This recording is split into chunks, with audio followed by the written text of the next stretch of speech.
a man claiming he's Jesus plows his car into a PG&E worker, pitting him against his truck. The man's passenger comes to the rescue. People say don't hitchhike. Well, good thing I was hitchhiking. That one was in danger. So I ran up behind him with a hatchet. Smash, smash, so mash. Yeah, yeah. If he started driving that car, we get there being a hell of a lot of bodies around here. Dude, that guy was fucking cooped out. He can snap a woman's neck like a pencil stick.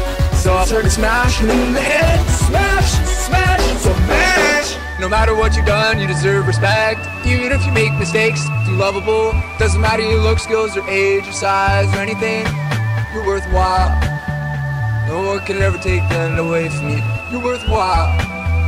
No one can ever take that away from me. I was in the passenger side of this fucker's car, and he's like, you know what? I come to realize I'm Jesus Christ. I can do anything I fucking want to.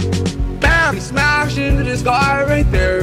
Two women are trying to help, but the crowd's one of them. So I ran up behind him with a hatchet. Smash, smash, so mash. Yeah, yeah. If he started